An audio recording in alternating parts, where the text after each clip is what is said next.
સોનીનું interview લેવડાયું. પરવીનભાઈ સોનીનું interview લેવડાયું કે આ board માર્યું અમે સંમત નથી.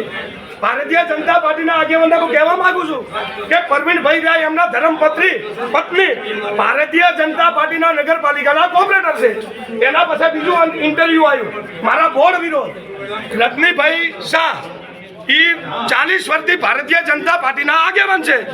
એના પછી હરિલાલ આચાર્ય એટલે અત્યારે ભાભર શહેરની અંદર અત્યારે ભીષ્મા પિતા એટલે અત્યારે ભારતીય જનતા પાર્ટીના કોર્પોરેટરો એમને પૂછીને વિકાસ કરે છે. એટલે ભારતીય જનતા પાર્ટીના કોર્પોરેટરને એમને તો રાજીનામું આપવી જોઈએ. એટલે હરિભાઈએ જે ઇન્ટરવ્યુ આપ્યું કે આ બોર્ડ માટે ઇન્ટરવ્યુ જે નોમ લખ્યા છે એ ખોટા લખ્યા છે. મેં નોમ લખ્યા હતા સાચા લખ્યા હતા. મેં એમને કહેવામાં કેમ નહોતું આવ્યું? મેં નોમ એમને કહેવામાં એમ નહોતું આવ્યું કે મારા મેં નોમ દર્શાવ્યા છે એમને આવે એની જે અને ના આવે એની જેમ હું નાગરિક છું તો મારી સંસ્થાની હું નોમ લખાઈ શકું છું. ભવિષ્યમાં કોઈ તમારા આયોજનોના અંગે સરકાર પગલાં નહીં લે તો સરકાર આજની તારીખની અંદર અમારે વગર જિલ્લા માટે જો પગલાં નહીં લે તો અત્યારે ભાભર શહેર ભાભર તાલુકો દીવોદર અને કોંકરેજ અને ધોનેરા હવે તમે ચારે મત વિસ્તારના 10 લાખ મત છે. કેટલા 10 લાખ મત અત્યારે ભારતીય જનતા પાર્ટીએ જે જિલ્લાનો થરાદ જિલ્લાનો જે નિર્ણય લીધો છે ને એ તમને એક વાત કહું. ભારતીય જનતા પાર્ટીના દરબાર સમાજના આગેવાન કીર્તિસિંહ વાઘેલા એમને વિશ્વાસમાં લેવા નથી આવ્યા. ધોનેરાના ધારાસભ્યને વિશ્વાસમાં લેવા નથી આવ્યા. પત્રકાર મારી ધ્યાન રાખજો.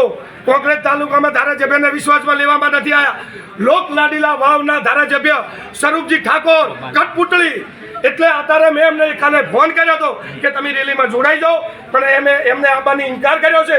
શું તમને ખબલો ને ખુબલે મત નથી આપ્યા? એટલે તમારે જોડી જવું જોઈએ. વગર જિલ્લો એટલે કોઈ શું વગરનો તમે ભારતીય જનતા પાર્ટી વિરોધ કરો છો એની પછી ભારતીય જનતા પાર્ટીના જે સરકાર બેઠી છે અમારા પ્રતિનિધિ સંસદ સભ્ય જ્ઞાનીબેન ઠાકોરને પણ વિશ્વાસમાં લેવા નથી આવ્યા.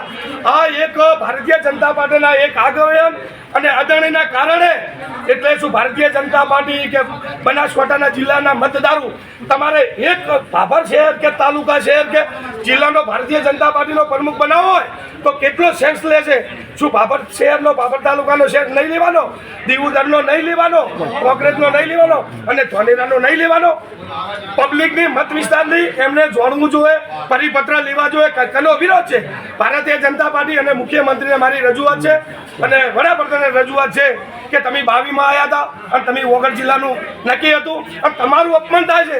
એવા ભારતીય જનતા પાર્ટીના આગેવાન કેવા છે કે વડાપ્રધાનનું અપમાન કરે છે અને વગર જિલ્લો જ્યારે વડાપ્રધાન 22માં આવ્યા ત્યારે થરાદ એવું નિવેદન આપ્યું હતું કે વગર જિલ્લો બરાબર છે.